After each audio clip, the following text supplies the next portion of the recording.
Well, good evening, everybody. Welcome. Thanks for coming out tonight. If you don't know me, my name is Adam Meredith. I'm one of the pastors here at Antrim, and it is my privilege to welcome you tonight and to introduce our speaker, Matt Odegaard. This is now Matt's fourth talk at Antrim. He is 3 for 3 so far, and we trust that tonight will be no different. You have seen the topic, you've seen the news, Disney's war on parents, understanding the times in which we live, and helping all of us wrestle through what it means to live out our faith in the midst of the cultural moment that we find ourselves in. So in just a moment, I'm going to pray for us, and then we'll hand it over to Matt. I do want to let you know there are restrooms either directly behind the back wall or to your right out those doors if you are visiting tonight and need those. And there's probably, you can make one last cookie run if you need to before we get started here. If you sing out during the prayer, very few people will see you. So would you pray with me? Father God, thank you for tonight, and we ask that you would bless Matt and that you would bless us through him. Direct his words and direct our thoughts and our actions going out from tonight. Lord, I pray that you would mercifully halt the advance of evil, and even more, we pray that you would work the grace of your gospel in and among the evil and opposition and suffering that is all around. And so we pray this in Jesus' name. Amen. Matt. Let's welcome Matt to the stage. Thanks again, Adam. Well, thank you, Adam. Yeah, so, man, there's a lot going on, and you all, it seems like I talked to a few before, know some of the things that are going on. So first, just introducing myself. If you don't know, my name is Matt Odegaard. I'm running churchpublic.com. It's just a podcast mostly that is viewing church and culture, church and public. What is going on in the world, and how do we view it from a Christian perspective? And of course, this is a big story in America, and so this was one of the topics that Adam and I bounced around as we got to here. The other contender was something about cancel culture, which I think is also fascinating. But this one won out because of its pertinence to what is really going on right now. So I grew up in the church. I went to secular college. I mentioned that this morning so that I could understand how the other half lives and thinks and views. And since then, being a pastor for 20 years, I've just tried to figure out how do we influence the culture without becoming like the culture? And that leads us to kind of where we are today. What is going on? What is going on with Disney? So a couple things as we begin. One, I'm going to start from the end and then go forward, because I'll start with really the foundation. I feel like it's important for us to understand what the foundation is so that we can understand what building is built on top of it and does it make sense. And then two, and I don't see a lot of kids in the room, but there is no way to talk about this without it being PG or PG-13. I'm going to do my best, and I was even talking to somebody before.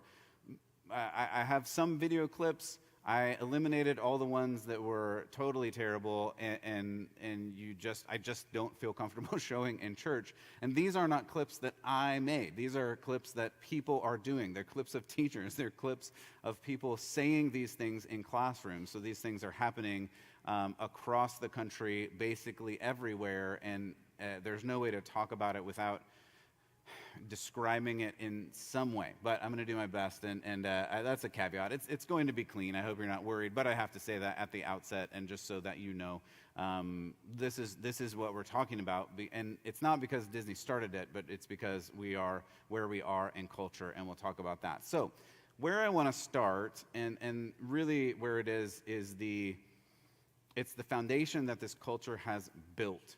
And what I mean by that is, why is this happening now? Why are we hearing about Disney now? Why is this even a news story? What in the world is going on?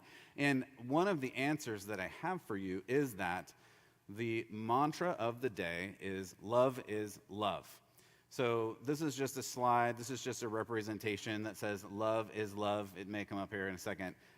You may have seen this. You may have heard it. I haven't seen a lot of the yard signs here, but where I live and in several other cities that I've been to and lived in, these are yard signs that start out with something like love is love, and then it has a bunch of other slogans or something like that. But this is the base of everything that we're talking about, and we have to we have to understand what is being said in this statement to understand what is going on with Disney, because this really is the foundation of what this whole movement is built upon. Love is the anthem of the day. You can love who you want. You can love who you love. You can live your truth. It's all fine as long as you're not hurting anyone, right? But the answer is no. Like, doing whatever you want is not always right. There are limits to what good action is. And love is not love. Now, if we were getting philosophical, of course we would say this is a circular argument because you can't define something with its own definition, but there are certain segments of the culture today that just likes to do these types of things. We talked about that in the critical race theory segment that I did the last time I was here too. Racism is racism.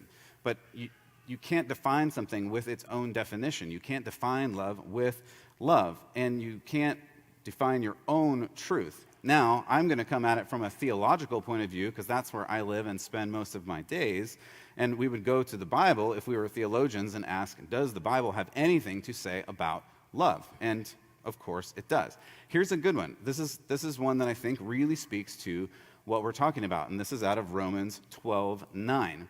Love must be genuine. Other translations say authentic or sincere. Don't do that next one yet. Just do the love, but it'll be genuine. So this is Romans 12:9.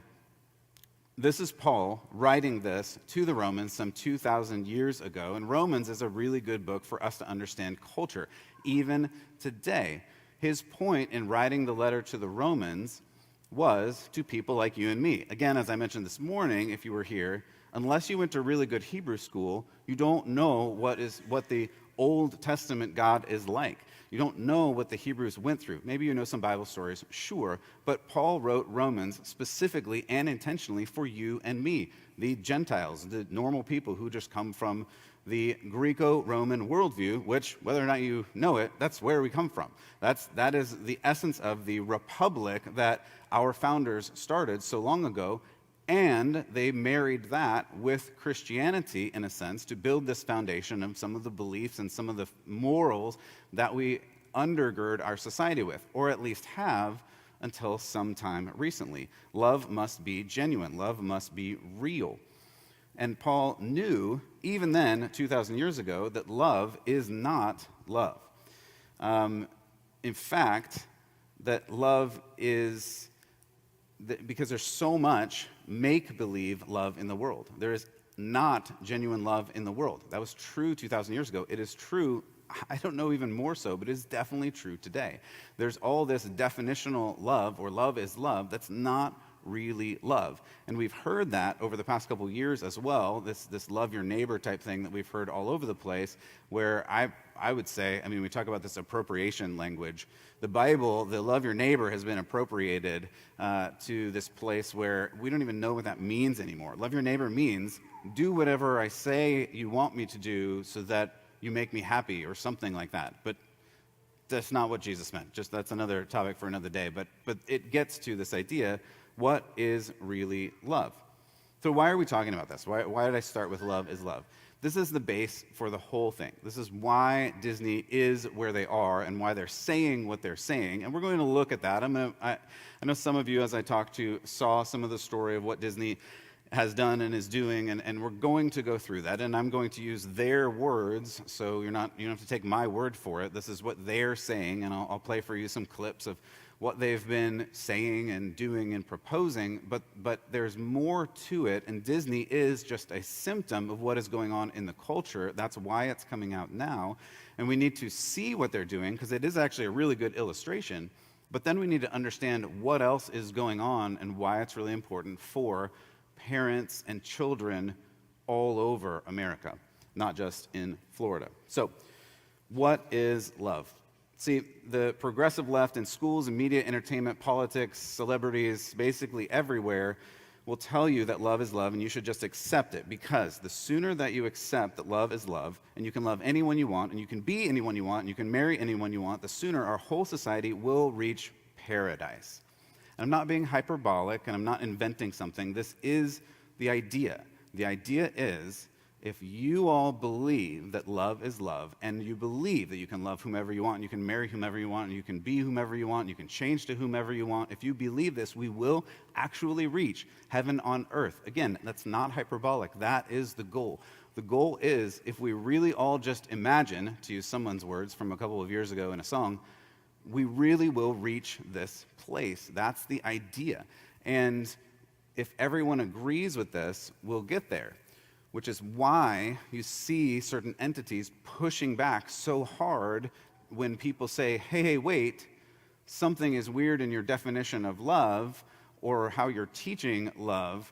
And they say, no, it's really good and really important that we do this. So I'm going to say the controversial part up front, and you may have seen it on the slide, and we'll pull that slide up in just a second, but this is just whether you want to stew in this or whether you want to agree for the next few minutes, this is up to you. But I'm going to say this controversial part up front because this is Paul's words, because he knew that love must be genuine, and we have to understand that's the basis for what we're talking about. What really is love? So we're going to look at the rest of this Romans 12 verse. We'll put it up on the screen here, and I'll read it for you. Love must be genuine, and this next part is not culturally tolerant. I just want you to know. Hate what is evil and hold on to what's good. You're not allowed to say that. You're not allowed to say you hate anything, because after all, you have to love your neighbor. And that's it, like period, full stop. There's nothing after that, right? But Paul is saying, well, wait, love must be genuine. You're supposed to hate what is evil. You're supposed to hold on to what is good. So what is evil and what is good? You see, love cannot stand evil. God, who is love, cannot stand evil. I know. It's not a tolerant statement. I'm aware of that, but just think about it. God is good, and God cannot be in the presence of not good. God cannot be in the presence of evil. God is love, and God cannot be in the presence of something that is not love. And we don't hear this anymore in our society. In fact, we're not allowed to say that. I'm waiting for somebody to throw something at me. We're not allowed to say these things in our society anymore. And when we read verses like this, we think, oh, that must be like something else. Like that's not really in the Bible, and most people don't open their Bibles anyway, so they don't know it's in there. But what does this mean? Like we're not supposed to hate. God can't be hate. God is love. Love wins. Like these are the things we're told, right? All of this is who God really is. God is love, so love wins. Why are you saying that there is something different in here? Well, it's because God cannot be in the presence of evil. And he says this over and over again. Again, go and read basically any part of the Old Testament. It's not a pretty picture, because humanity continues, and even now, to mess up and do the wrong thing. We do that all the time. And I'll just, again, this is the end before the beginning.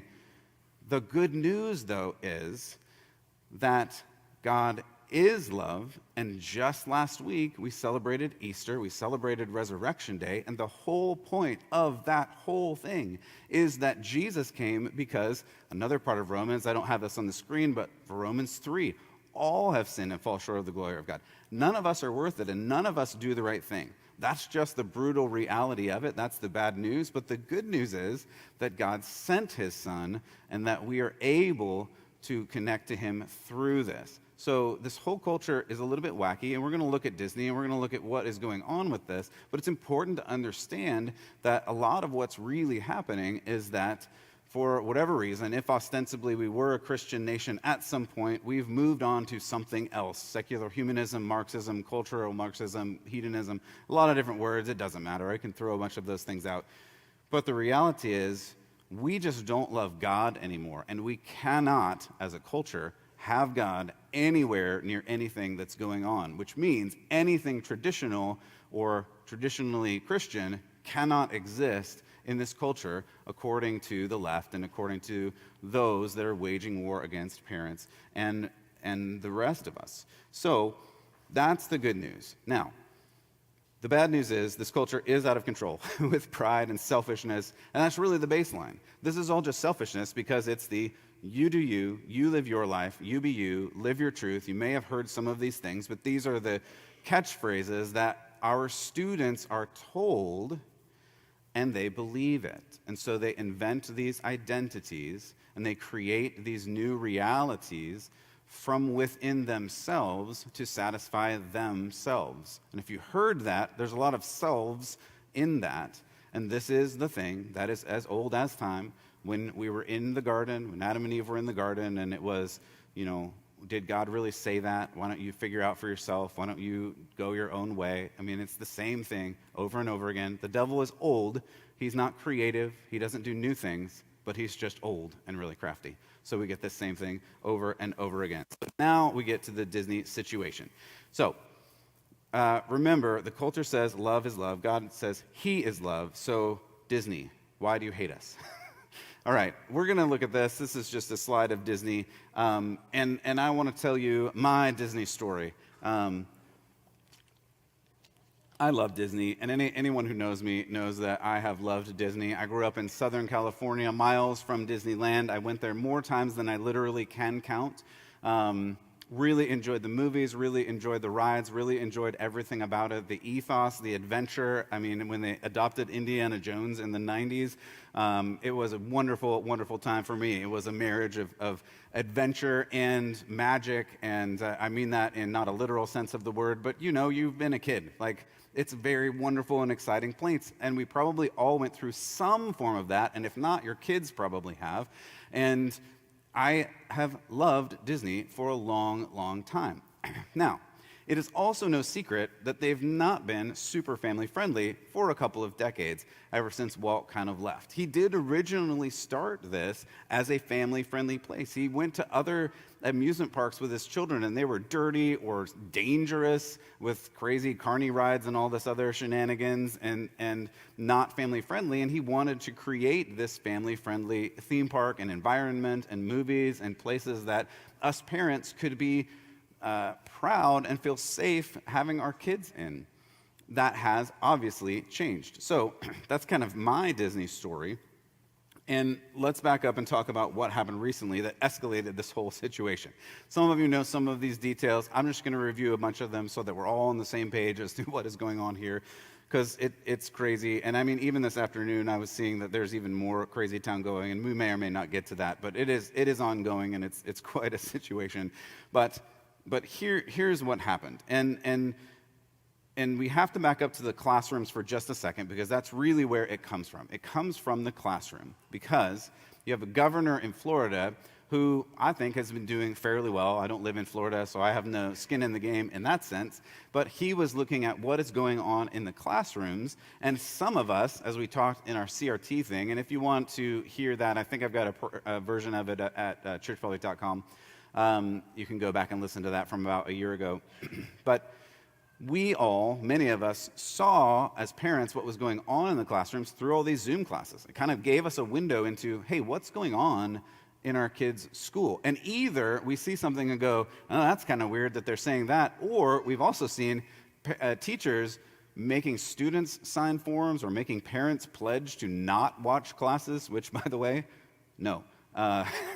Sorry, my kids. So, but those are the things that we've been through over the last couple of years that have kind of illuminated some of the things that are going on here. So then you have Florida, and you have Florida coming in and saying, hey, there's something going on here. We need to address this. And it has to do with critical race theory and these LGBT issues, and they are actually very, very connected, and we're going to look at that in a minute.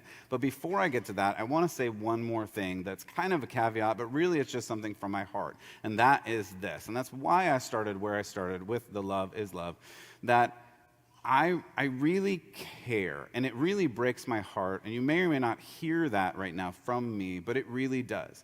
I see students hurting, and that is really the tragedy in this whole thing. I don't want to avoid that, and it really is a thing. I even talked to a person this morning who is dealing with it in her own children, and this is a really difficult topic. It's a really difficult topic because it's very personal to parents. It's very personal to students that are dealing with this, and it's also kind of infuriating to me the way students are being manipulated into this identity that they probably wouldn't know about if they weren't introduced to it in certain classrooms. And that's really the reality of it when you see what is happening in some of these classrooms.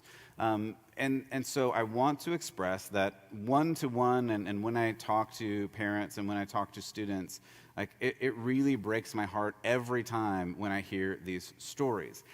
But from a systematic perspective, and we see the school system and we see what's going on, as parents, as active members of the community, we have to stand up and say, no, we can't let this kind of stuff happen. It's not good for anybody. And I'll show you why in just a second. So, DeSantis. DeSantis, I just have a slide of him signing the bill here. This was when he signed Bill 1557. This is Bill 1557, so this is kind of what kick-started the whole thing. He signed this Bill 1557, and it is called the Parental Rights in Education Act. And I actually have a clip here. I don't know. We'll put it up of the bill. I don't know if you can read it, but I will read it for you. That's probably too small for you, but that's fine. You can go look it up. This is not a secret or mystery or anything. The text of the bill is online. It says, quote, classroom instruction by school personnel or third parties on sexual orientation or gender ideology or identity may not occur in kindergarten through third grade or in a manner that is not age appropriate or developmentally appropriate for students. So, reading that seems fairly obvious. Being a parent and knowing parents and talking to parents, most people would agree with that. However, the left immediately dubbed it the Don't Say Gay bill and started putting up literal billboards that said gay. This is an actual billboard in Florida because they said it's the Don't Say Gay bill, so they're going to say gay. And I know none of you actually watched the Oscars, but if you had, this is what you would have seen from the opening comments of the Oscars. Well, we're going to have a great night tonight, and for you people in Florida, we're going to have a gay night. Gay, gay,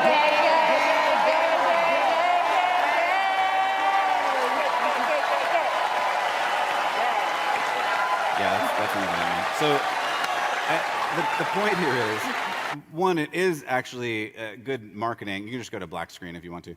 And it is good marketing on their part, but it doesn't say that anywhere in the bill. And so they ran this huge campaign nationwide through all of the national media, through all of the Democratic politicians, celebrities, everybody got on board with this. It was a huge thing. And if you polled regular people walking out on the street, I know you all are much more informed than that, but if you polled them and said, what is this Florida bill? I guarantee they would tell you it is the Don't Say Gay bill, and that's what it says. You can't say gay in Florida in schools anymore. It doesn't. But that's what we've been told that it says, and apparently everybody believes that. So that's a part of what is going on here. But really, I wanted to read you the text of the bill so that you understand what this is about, is teaching gender and sex ideology and identity in the classroom, specifically to kindergarten through third grade, to little children. That's like, what, 5 to 8, 9 years old? I mean, this is what we're talking about. Not doing that. So this bill passed, and then we get to Disney.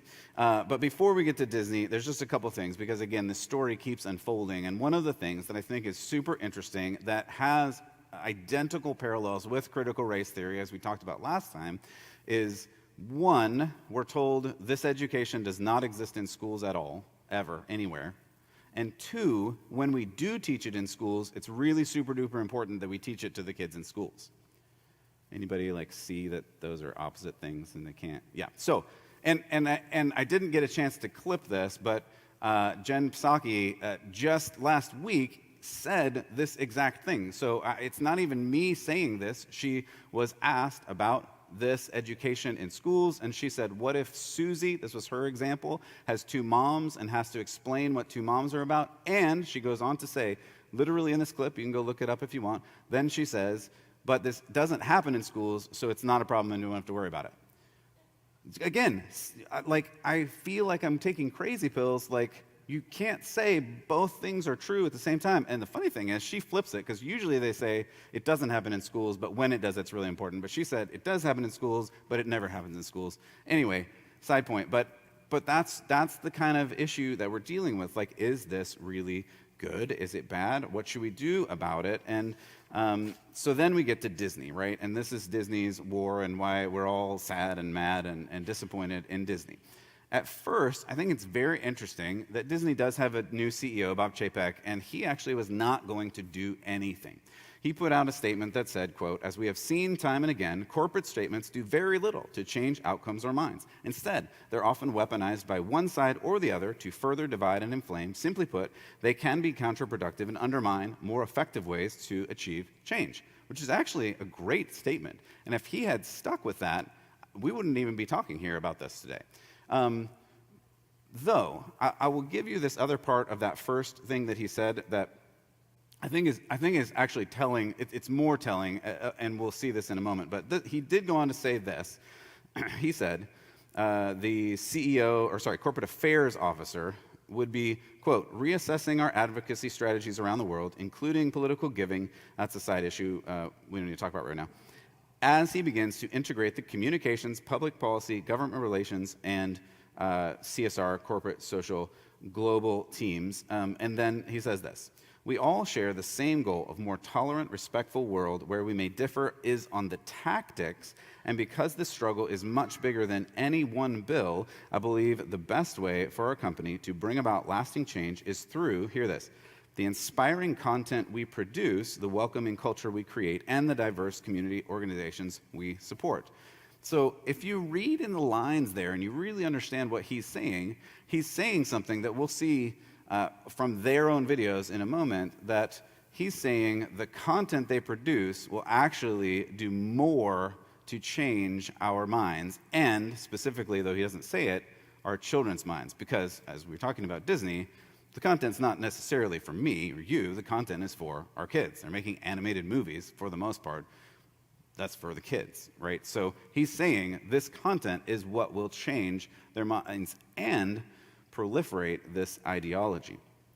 So, of course, then we get to the next point where not doing anything is never good enough, right? So you have to do something. You can't just say, well, we're going to just let this happen and let our content speak for itself. And so, unfortunately, the activists within the corporation said, no, that's not good enough. You must do something. So then the prior CEO, which I think is a little underhanded, but the prior CEO, Bob Iger, tweeted out and said, "I'm with the president," referring to President Biden on this. He wrote, "If passed, this bill will put vulnerable young LGBTQ people in jeopardy." So then the president of America weighs in on this. And I do have a clip of this. I think the first one is kind of the whole tweet, which includes the White House, because the White House, as its own entity, responded on this. But we'll focus in on what the president said. And you can go to Twitter right now and read this if you want to, but I'll read this for you. This is Biden's response. "I want every member of the LGBTQI plus community, especially the kids who will be impacted by this hateful bill, to know you are loved and accepted just as you are. I have your back, and my administration will continue to fight for the protections and safety you deserve." So this was tweeted on February 8th. So that's the President of the United States weighing in on this situation where children from K through 3 should be taught sexual and gender identity in schools by their teachers and administrators. Remember, it's very important to remember, this is what we're talking about. This is what we're fighting over. It's not, can you actually just say the word gay in schools? It's not that. It's, can you teach this ideology intentionally to children in these schools? So Disney responds, and I think that's the next one. I won't read the whole thing. Again, you can go to Twitter and read this if you want, but there's a couple things here. Essentially, they say this: the "Don't Say Gay" bill, quote unquote, is evil, and they're going to fight it legally and stand for LGBTQ rights. I'm not going to read the whole thing. You can go and look this up, but that's essentially, I paraphrase, that's what the statement says. They're all for this bill. They're all for the rights. They're going to fight for the rights. Now, it's also interesting that there was a poll right around, you can go ahead and pull that off, right around when this happened, across racial, party, age lines, in support of this Florida proposal. And the poll results indicate 6 in 10 Americans, 64%, support this bill. 60%, 64% support this bill banning the teaching of sexual orientation and gender identity in the K through 3 classroom. And they would state that this is not age appropriate or developmentally appropriate. And only 21% of those polled, so 20%, 1 in 5 people said this bill is terrible and you should get rid of it. So that's actually a fairly telling statistic that you don't see in the media and you don't see being really portrayed against this. It's like the whole country is against this, or so we're told.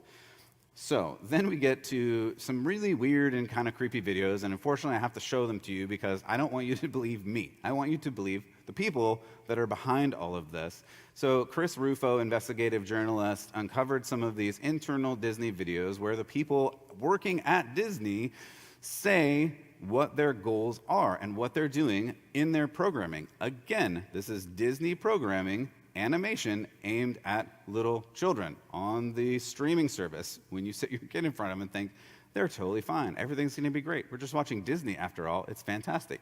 So we'll watch this first clip.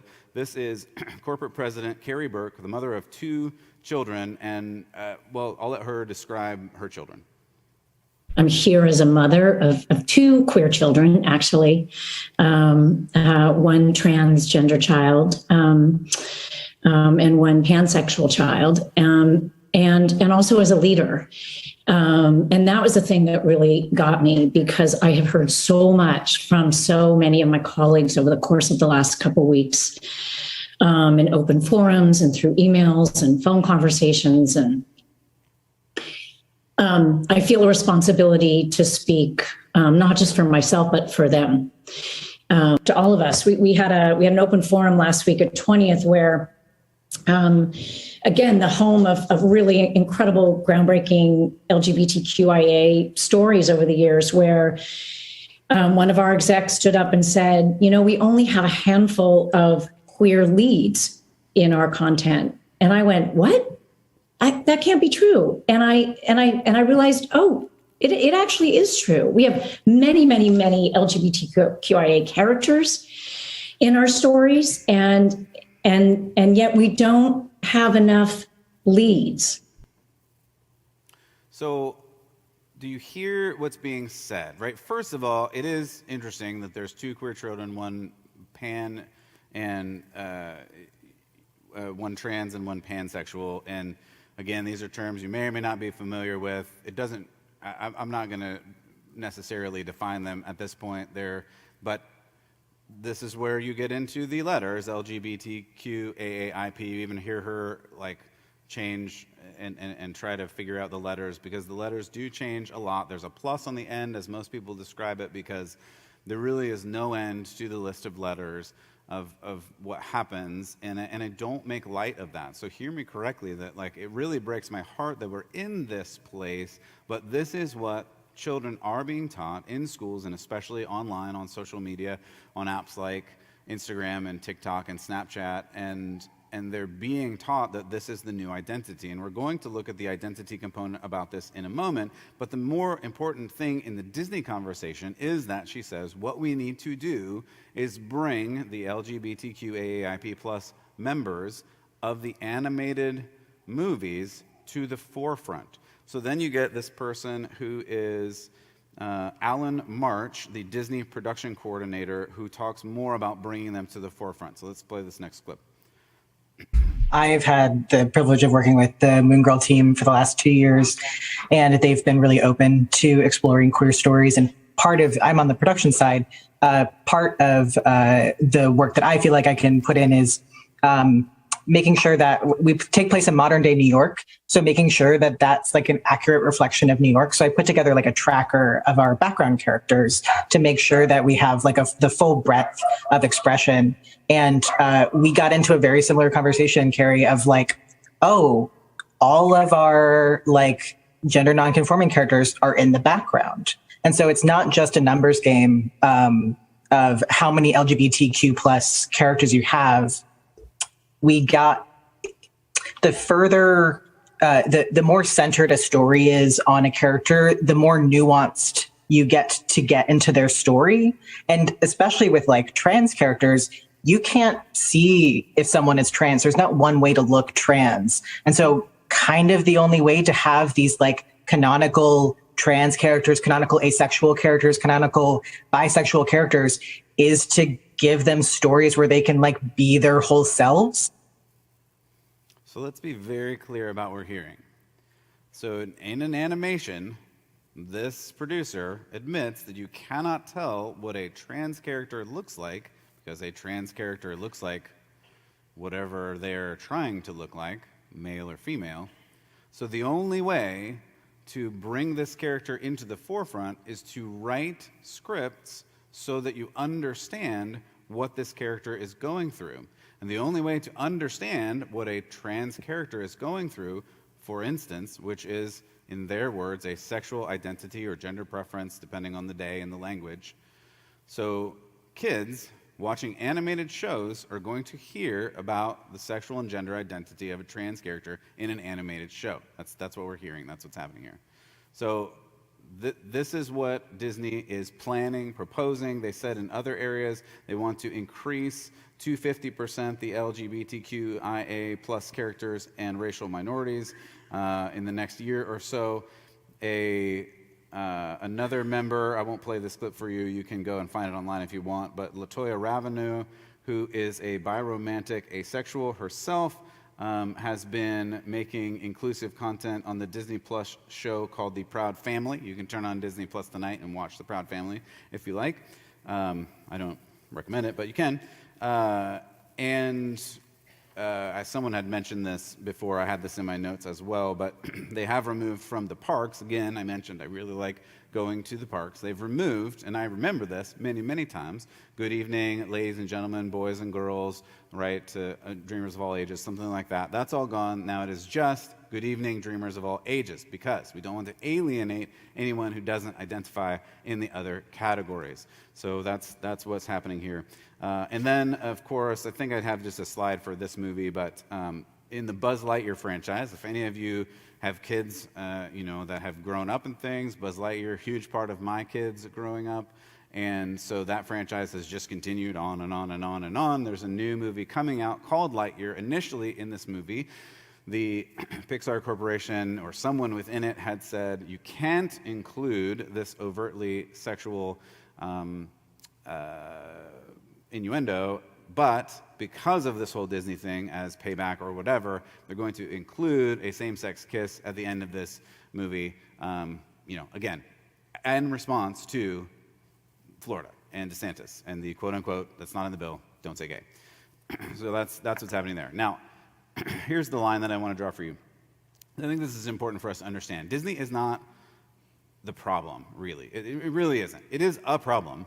And it pains me because, again, I've liked Disney for a long, long time. My kids grew up on Disney for a long, long time. And it's really hard someone asked me, like, would I go to the park today? And I would say no. Like, I just wouldn't. I wouldn't give them my money. I wouldn't support this. You can go ahead and clear that screen if you want.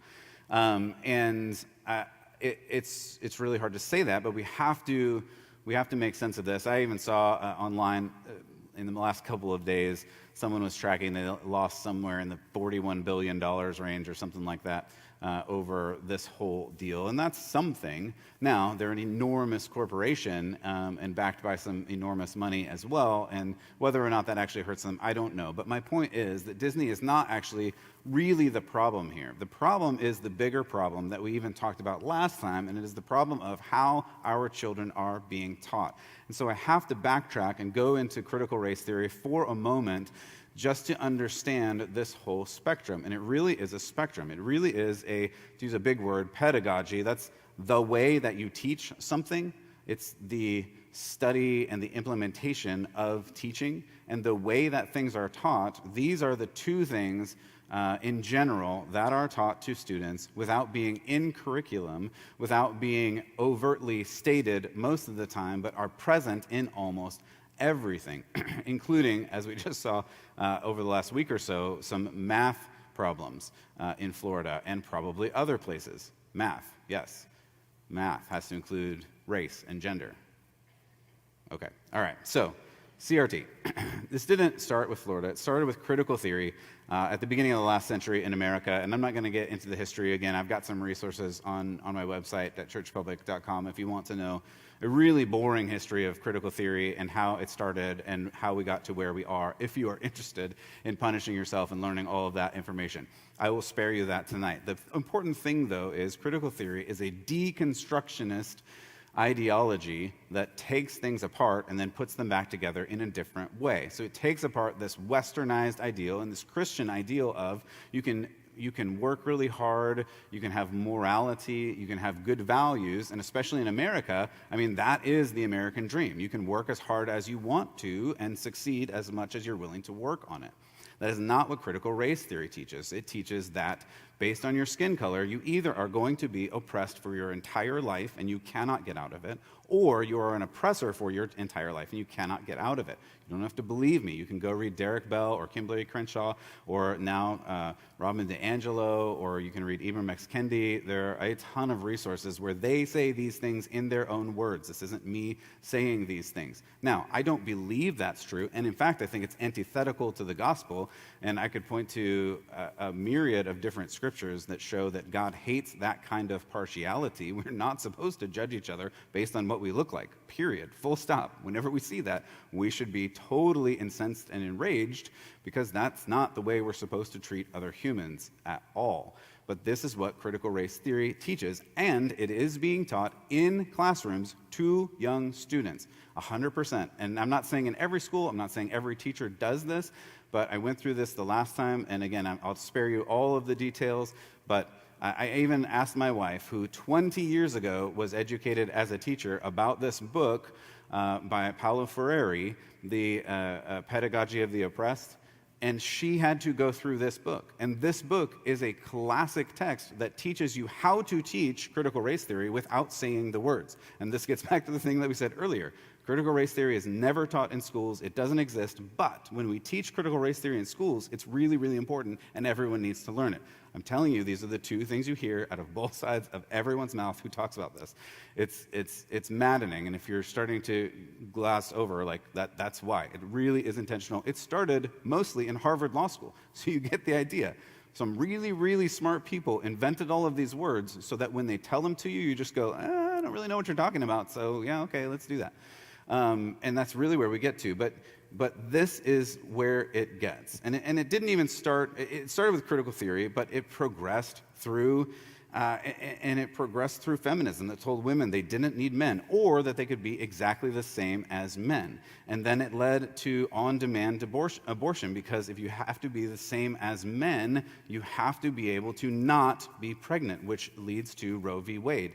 And then this leads to gay rights and same-sex marriage with Obergefell, and it continues into this LGBTQ AAIP plus revolution that we are in right now. And you get to this place where a man can be a woman, literally, and a woman can be a man, literally, and this is the ideology that we are taught. Disney is just a representation of this culture that we are living in that goes from critical race theory to LGBT. And it tells people that they can be literally, not even biologically, but in their transhumanism, whatever they want to be. Your imagination is the limit. That's why Disney is such a big player in this, because they're all about imagination. It really fits in quite well together in this ideology. So, this culture demands that we indoctrinate our children into this radical and sexual gender ideology. And if we parents, if we don't, and this is going to sound like an extreme statement, but this is the way we're seeing things go, and there are even examples of this currently, but we are told as parents, if we don't clear the way for this type of teaching in classrooms, then our children should be taken from us and given to the state so that the state can do this. And we've seen this in a couple examples. We've seen it in some examples where parents, like one parent would not let the other parent transition the child, and the child was taken away and given to the other parent. We've seen it, I mean, I hate to bring the vaccination thing into it, but we have seen this with vaccination where one parent was saying no and the other was saying yes, and the child was taken away. If you don't get in line with the state, the state has mechanisms to take children away. And we're not seeing a lot of this, fortunately, because there's still some shred of freedom and self-identity in America, but this is really the direction we're going. And you see this more in other countries that are doing other things like this, like Canada. Canada just passed the Bill C-4. Again, if you want to go and read a really long thing, listen to a long thing about that on my website, you can, where they said, if you do conversion therapy, which means talking to anyone, saying, hey, the Bible says there is male and female, maybe you shouldn't transition from a male into a female, that is considered against the law and can be punishable by 5 years in prison in Canada. This is real. I'm not making this up. Well, I won't talk about America too much right now. I'm trying not to get... So the problem is, like, it sounds like all conspiratorial, but I'm just trying to tell you what's actually happening in the world. So you get to this place where the culture demands that we do this, and this is the radical gender cult that we're in. And we have to, we're told as parents, we have to get along with it. And we're told, like, as parents, if you show up to the school board meetings and the administrators don't like what you're saying, you are labeled, this is a real thing, by the government of America as a domestic terrorist. So you can be labeled that just by going to a school board meeting and saying, no, I don't want this in class. This is what I'm saying, where the state is saying, we have to do this. We need to do this. So we get to why. Why do we need to do this? And it really does get back to this idea of critical race theory and Marxism, because that whole idea is that there is an oppressor class and an oppressed class. I talked about that just a moment ago, but those are the two classes. Marx and Engels and Gramsci and some others before that, if you know anything about Russian history or whatever, they did it over economics and money and things like that. It didn't work in America because our economy was based on something different, and we had this idea that you can work as hard as you want and get better. So that's where the critical theory comes in, and it moves into this other school, this Frankfurt School, and they changed it to ideology. And then it went into Harvard, and it became about race. And then shortly after that, and really connected to that, it became queer theory, it became radical gender theory, and critical gender theory. Like, these are all, I don't know what to say, real theories, or so to say, that come out of this school of thinking that get you to this place where either you're oppressed or not oppressed. So, if you choose one of these ideologies in the LGBTQ AAIP+ spectrum, you automatically get identified as oppressed, which is good in this culture. Are you following, kinda? If you don't, and you're in this other class of just normal people, you are automatically an oppressor. I'm just telling you, this is how they view the world. And so these children are told they should, because it's better, choose one of these things.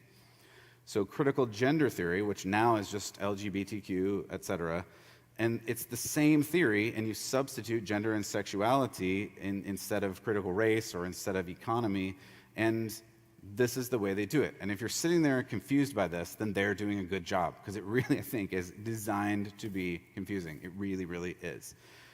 But here is this connection in school as simply as I can place it. Critical race theory strips away a child's identity, whether they are in the oppressed or oppressor class, whether they're told you will never be good enough because of the color of your skin, or whether they're told you will never be good enough because of the color of their skin. Right? It's both sides and both ways. It essentially is saying the same thing. Because of who you are, you can never make it on your own. Either someone is holding you down, or you will be the one holding someone down, and you must bear the weight of that guilt forever and ever. They remove children's identity by teaching them this, because that weight is unbearable. And then comes in this wonderful, fluffy unicorn and rainbow that says, but I have an identity for you that you can choose, and you can choose whatever identity you want. And the letters are endless. And I don't have this picture for you. You can go look for it, but they have flags. They have flags for every letter of this alphabet. And all of them are beautiful and colorful, except for the one that's regular. And guess what color the regular one is? gray and white. It's boring, and who in their right mind as a child would choose the boring gray and white flag? I'm not going to choose regular. Like, I want the rainbow one because kids and colors and crayons. Like, it's so brilliant and simple that it's kind of infuriating. And I'm not joking when I say they promise them unicorns and rainbows. I put this up, and you can look this up online. I know it's too small to read right now. But this is the gender unicorn. This is used in schools as young as kindergarten and sometimes even in pre-K to help children figure out who they are. And there are categories like gender identity. Are you female or woman or other? Are your gender expression, feminine, masculine, or other? What is your sex assigned at birth, male or female or other? I'm just reading this chart. This is presented to children. It's a unicorn, and it has a rainbow. I'm not making this up. Then who are you physically attracted to, women or men or other? Other is a lot on here. And then who are you emotionally attracted to? Because again, this separates everything out. You are not a holistic person. You are a sum of your parts, or maybe just your parts on their own. I don't even know at this point. And then who are you emotionally attracted to? So those are the categories that you get to choose. And they say that these are little sliders, and you can see these in different animations, and that you can slide, and you don't even have to choose per se. You can kind of choose some of one or some of another. And, again, however you want to do. This is just the reality of the gender education in a lot of schools. I talked to a lady this morning who has an 11-year-old who is confused about this in a school here. I live in the most conservative town in another state, and we found this in the school right down the street from us. I mean, it is prevalent everywhere. So we need to know this. This is the promise. The promise is you really get to have heaven on earth, paradise, unicorns and rainbows if you adopt this, if you incorporate all of this into your life. This is the goal. They feel like you will get to this. So you have critical race theory that strips children of their identity, and then you get this wonderful thing that comes in and gives you new identity. And here's the thing. Why? The goal is to separate your children from you. And I know that probably sounds extreme, but that really is the goal. The goal is for your kids to go this direction, become part of the state, and not want to be part of your family. Why? Because the family is the key to all of society. The left knows this and has known this for years and years and years, and they are really, really good at figuring this out. And they know that the family is the place where your morality, your values, and especially your faith comes from. It's statistically proven over and over and over again, and even if you don't know the statistics, you know this is true. You know that the way you teach your kids is the way that they're going to be. So the state, the school, they want to get in, and they want to change your kids, and they want them to be against you. Because I had this heartbreaking conversation, even this morning, with a lady about this, that the really hard thing is now she has to walk through with her child who feels like she is the enemy because she's been told, the child has been told that they're no good, and that to be good, they just choose this, and this lifestyle will make you good, it will make you happy, you will be fulfilled on this earth, and your parents are against you because what they want is for you just to be normal, to be who you are, to be what your biology says that you are, to be a normal child, and that is the enemy of this ideology. So they pit the children against you. Disney is complicit in this. They're doing this, but they're not the main actor in this whole thing. This has been going on, as I mentioned, for decades. We just haven't noticed it or paid attention or spent enough time watching how the education system is going, and it really makes a difference how your children are educated. You can't expect to send them to these places and expect that they will come out saints or whatever. And this, I don't know, this is terrifying, but I was just going to show this. This is a viral video that went around a little bit ago where they just say what they want to do. I'll let you see it. You think that we'll corrupt your kids if our agenda goes unchecked? Funny, just this once, you're correct. We'll convert your children. Happens bit by bit, quietly and subtly, and you will barely notice it. We're coming for them.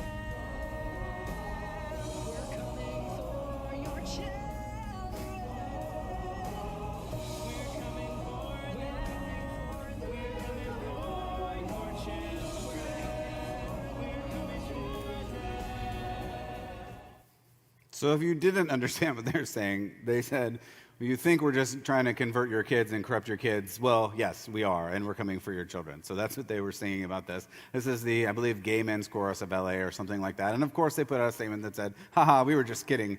But it's this thing that's been said a few times. If someone tells you who they are and what their plans are, you should just believe them. And I find that to be true in the case mostly. And here is the point again that I would like you to understand and really take to heart, because this can be a little bit disheartening if you're seeing some of this and appreciating some of this for the first time.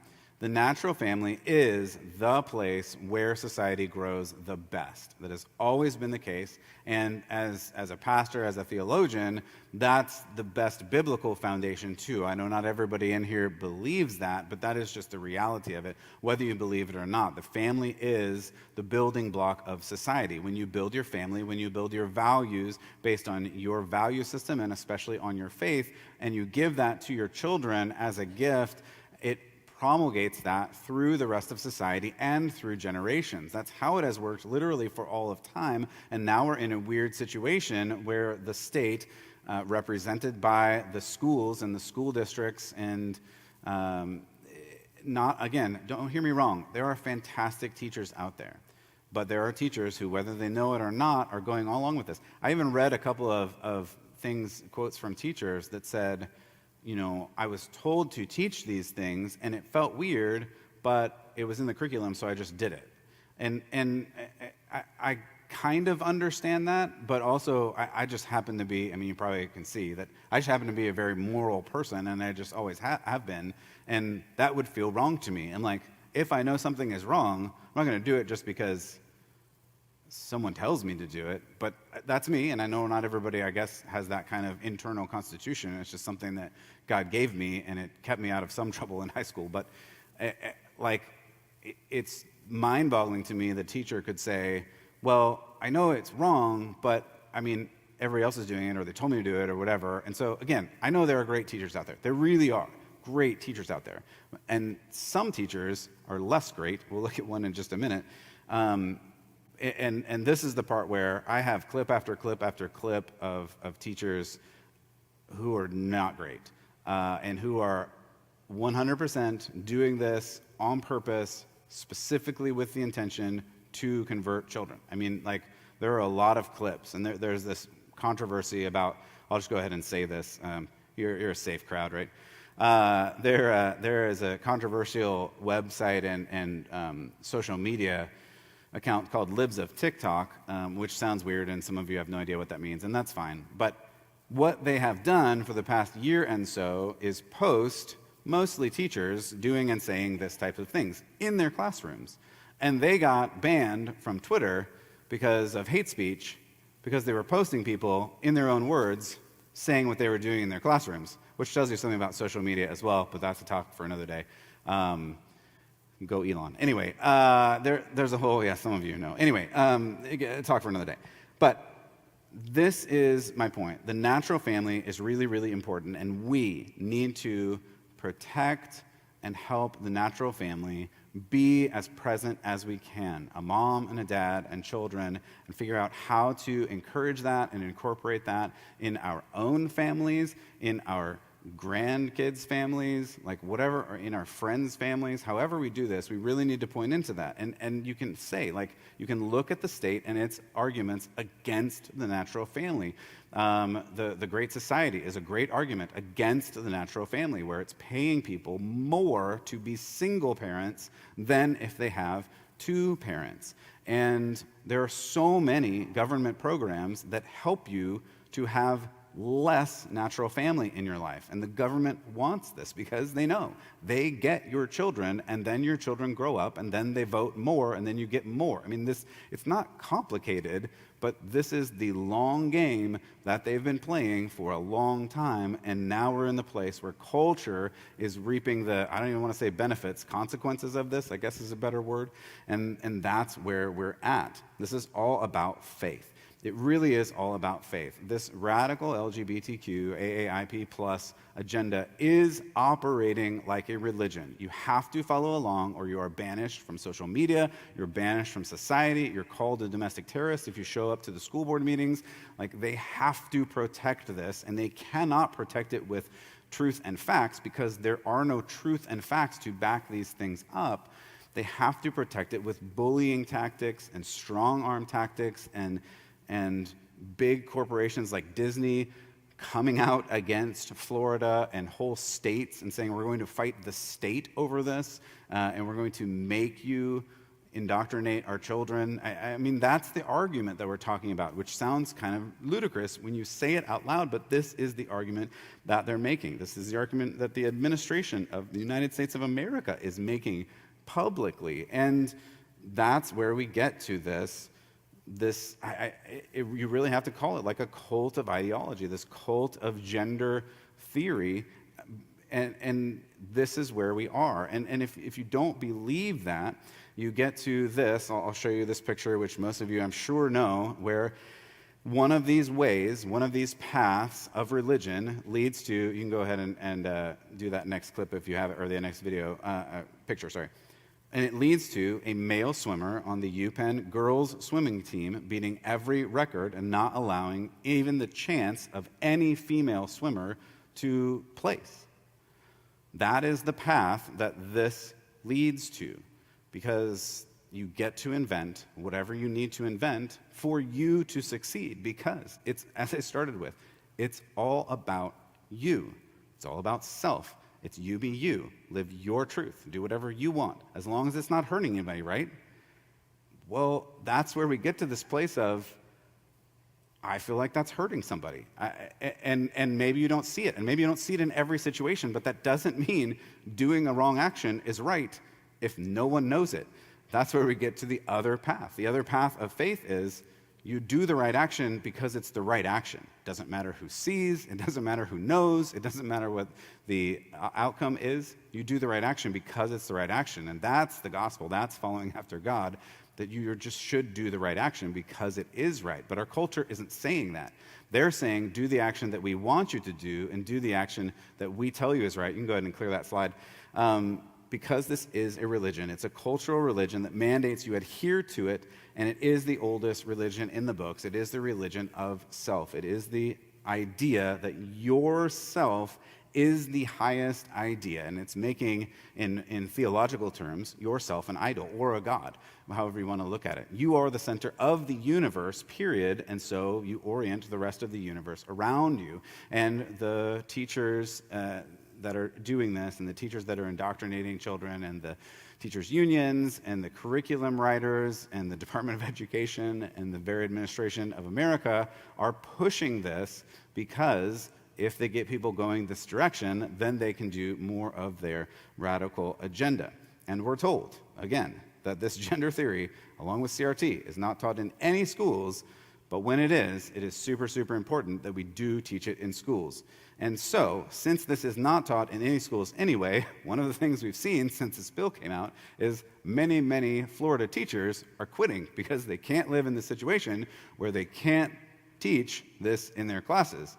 But why would they need to quit if we don't teach this in classes? It's curious. So I will let you hear this Florida teacher's take on it. This was about the cleanest one that I could find for you. It really hits hard in my heart professionally and personally, both. Professionally, it truly makes me feel like I am not trusted as a professional. I know my kindergarten standards through and through, and nowhere in our curriculum does it have anything about teaching sexual orientation or sexual identity. So for them to say that's happening, it's kind of crazy. But we should be able to have discussions, and that's what we're encouraged to do in kindergarten. And then personally, because my kids do have questions. They want to know who my partner is in pictures outside of my classroom, and I should be able to speak to that. That's what we do as educators. We build relationships with our kids, and in order to build relationships, you talk about your home life. You talk about what you do on the weekends. That's building community. It scares me to death that I am not going to be able to have these conversations with my children because they're going to ask me what I did on the weekend. I don't want to have to hide that my partner and I went paddleboarding this. So if you didn't understand all of that, because it was a little bit garbly, that is a teacher of kindergartners who says, absolutely, there's nothing in our curriculum where we teach sexual identity, and I should be able to tell them about my partner and what we do on the weekends. Now, I don't know about you.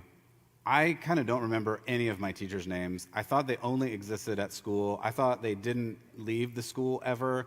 I mean, maybe I was a dumb kid, but I've heard this from a lot of kids. Like, what does your teacher do on summer vacation? They just sit in their class and wait for us to come back. Like, but really, right? And the argument here is, again, as I mentioned, we don't teach this, so it's not a problem. But when I need to tell my students about my love life, I should be free to do that. I will go out on a limb as far as to say, I don't care what your love life looks like as a teacher, you should not be sharing that with a student ever. Like, that's, right? I feel like I say common sense things that should be common sense, but that should just be common sense. Your love life as a teacher is no part of a classroom and shouldn't be. So this is the dichotomy. It's that it's not in the curriculum, so what we're doing is not bad, but this is why I say it's more than curriculum. And this is why it's easy for this side to argue, well, we don't teach this, so it doesn't exist.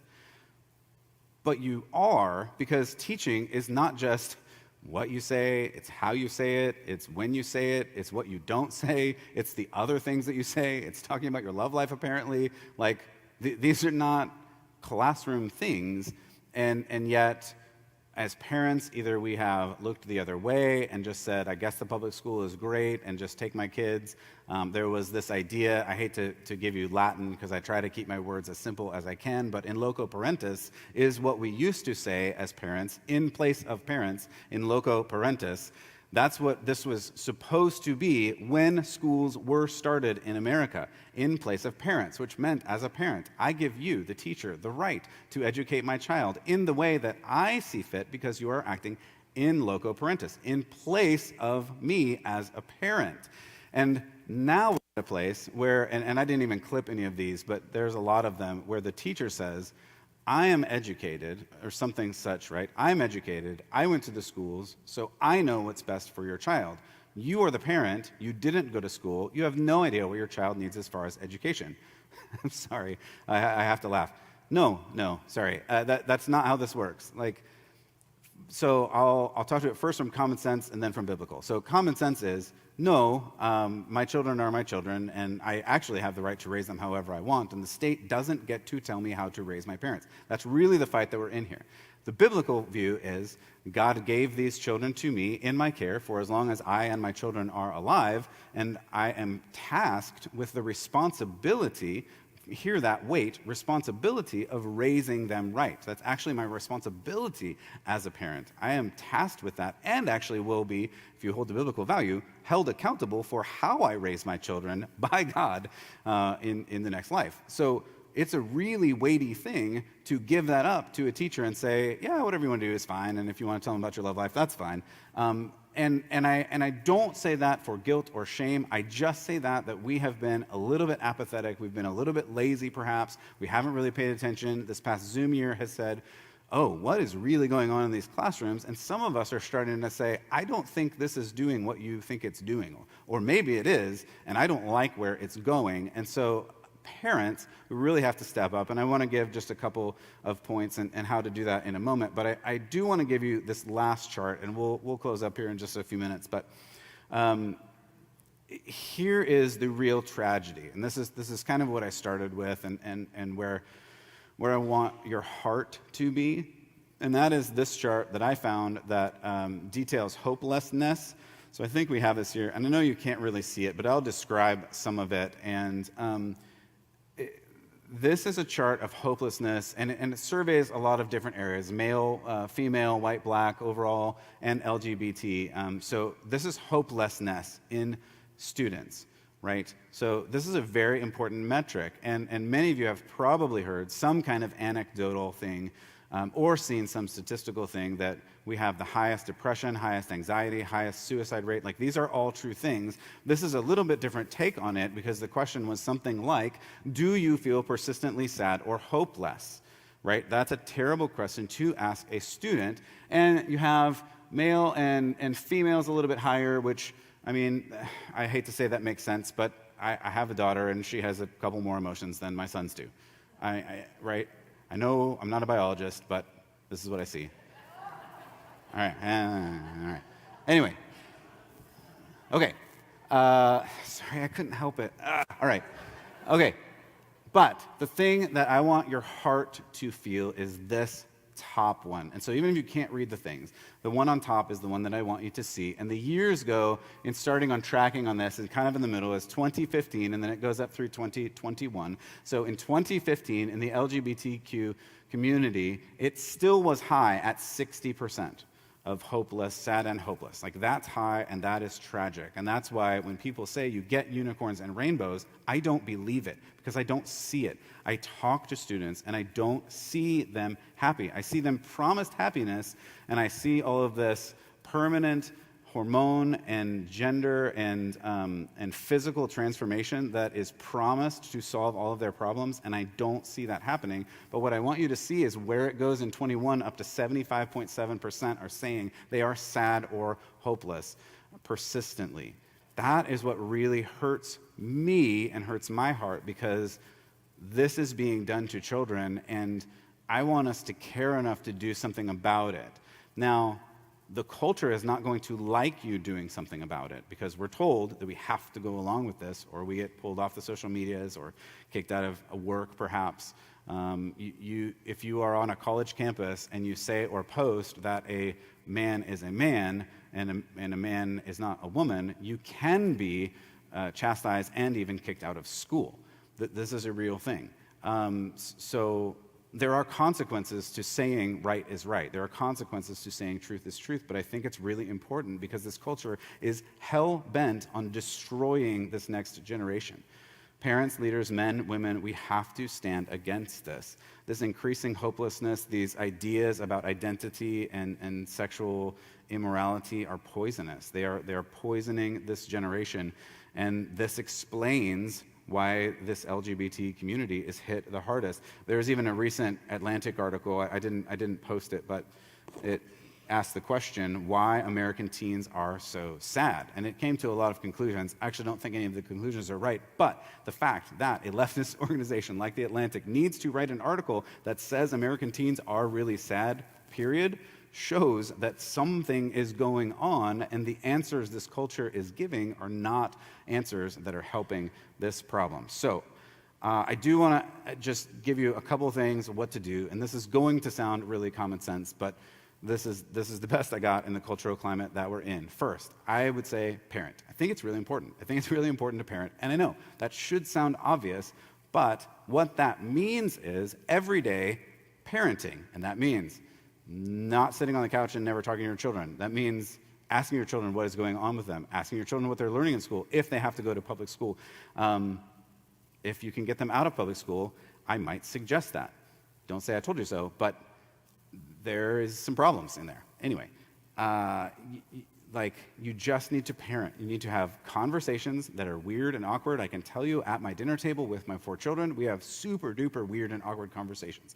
We've even had friends' kids come over, and their eyes get really big when we have our dinner table conversations, because sometimes I forget that other children are not used to talking about all of this.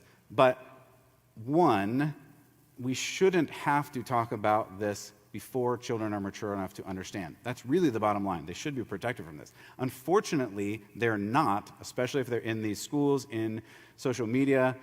Don't let your children on social media, by the way. Because they will seek out, find this ideology, and it promises something to them that they are lacking and that they really want, and it is very attractive, and they want it, and they fall for it, and I'm telling you, it's really, really enticing to them, and don't let them get into this before they understand. And there's a reason why we're not talking about why 35-year-old males are going in this direction, because you would say, this is ridiculous, I'm not doing this, because you're an adult, and you've lived in the world for a while. But these children, that's why we protect children. That's why there are laws protecting children. And just take any one of the stories that I just said, and if they happened in a community park with any human talking to them in these ways, they would be arrested and thrown in jail for a long, long, long time. Rightly so. For some reason, it's totally fine when teachers do it, and everybody's like, well, that's what we need to do in classrooms, and that's what these corporations are arguing for, which just boggles my mind, which is why the second thing, we need to get involved. Whether that's in your school board, whether that's in a local PTA group, or whether you're on some other city board, I mean, just get involved, show up. Most of the time, these are public events, and you can go. You can go even if your children are not in it, because I'm guessing you're a taxpayer. And if you do that, then you're able to go to these things because they're public events, because it's public education, which the public pays for. And theoretically, this whole system was designed so that you elect the school board, and then the school board tells the teachers what to do. And so what kind of government do you have? Self-government. You're supposed to be the ones, the parents, who are working the system, and the system has flip-flopped and turned things on its head, and you have teachers' unions, you have administrations, you have the Department of Education saying, no, we know better, parents. You just kind of toddle on, and we'll take care of this. We've got it all figured out. So get involved. Talk to a board, or join a board, talk to teachers, take your children out of public schools if you can. And third, just build community with like-minded individuals. I'm going to suggest, maybe biased, a church. I'm going to suggest get involved in a church, get involved in a Sunday school, get involved in people with like-minded beliefs, and learn and grow through that. I think that's the best place, but if you don't feel like doing that, find a friend group that has like-minded beliefs and join together. There is power in numbers, and we see that trend growing, and it is important for us to speak up against these things, because as we've noticed, when more people stand up and say these things, then sometimes these corporations, these administrations, sometimes they back down, and you can get things moved. It was even told a story about this township that there was a rule that was put into place about some of this and not being able to say certain things, and because enough people showed up, they were able to change the board, and they were able to strike down that rule. And I think that just happened a couple of months ago in January. So you do have power. You don't have to feel like there is nothing you can do. There are many different things you can do, and I don't know you or your background or where you come from, so you have to figure out where you are in that, whether you're a parent, grandparent, uncle, whatever. I mean, you have to figure out where you are and what you can do best. And I want you to take note, though, because I want to prepare you with as much information going into this as you can, and this will be my almost last point. I'm getting really close. Thank you for your patience. This is not going to be easy. And again, because I'm a preacher, I have to go to this place, but to stand for truth and to live for good is not easy, and it never has been. And you can go all the way back to Isaiah, who similarly was living in a land where things were a little bit topsy-turvy. And so he said in Isaiah 5:20, we are living among people who call good evil and call evil good. And this is where we are. They're saying that these ideologies are the good. These are the right things. And they're saying that our traditional, boring, stuck-up values are boring and stuck-up and bigoted and hateful and racist and all of the ists and things. So know that you're going to be called all of those things if you stand up and you say, I don't like where this is going, and I would like to fight for the natural family, because I think that's a value that is worth fighting for. If you stand up in this line, you're going to be called those things, and you have to know that and in some sense be ready for it. And where we started with the Romans 12, I think this is the next slide, that says love must be genuine. And let's go ahead and do the next part of the slide if you could. Oh, nope, that's fine. Hate what is evil and hold on to what is good is what that Romans 12:9, thank you, says. And so love must be genuine. We have to do real love, not this love is love, not the fake love, not the imitation love that this culture says is the real thing. We have to do real love and biblical love, and we have to understand that even through Paul, even through Jesus, even through the God of Abraham, Isaac, and Jacob, God does care what is right, and God does care what is good, and God does care what is love. And we have to, if you're going to follow after God, if you're going to follow after values and morality that really create a foundation of what the civilization should be based on, then we have to subscribe to this. And if you don't want to, and you want to go your own way and try to work that out and live your truth and do whatever you want, like, go ahead, just try to hear these words as a warning. And I mean, you can talk to a drug addict, you can talk to an alcoholic, and I know that's not a one-for-one comparison, but they will all tell you, I'm just being me. I'm just doing what I'm doing. Some of you know people like that. Some of you are related to people like that. And then they burn their life to the ground because they just live all the way doing what they want to do, and it doesn't work. It doesn't work out ever. Love is not love. Love must be genuine. And if you are willing to really love, get ready, because this world is not going to like it. If you point out someone's lies, this is the opposite of Isaiah, and I'll end with this. They will call you a bigot. They will call you a racist, a hater, everything else in the book, because this world will judge you to be wicked for calling out actual evil, which to them is good, and for holding on to true good, which according to the world is evil, because their whole view is exactly upside down. So Disney has declared war on parents. I do believe that is true, but it is just a symptom of what is really going on in this larger thing underneath. I hope that you can really get involved in some way or another, and I really hope that, for me, I have to say that you try to follow after God through this whole thing, because personally, I don't think we can find strength in anything else. But that's just one sinner's perspective. So thanks for listening. Let me pray, if that's okay, and we'll end up here. I think Adam's got a couple of words for us. God, thank you for this time, and I just pray that this word finds a purchase, and that those who have ears would hear.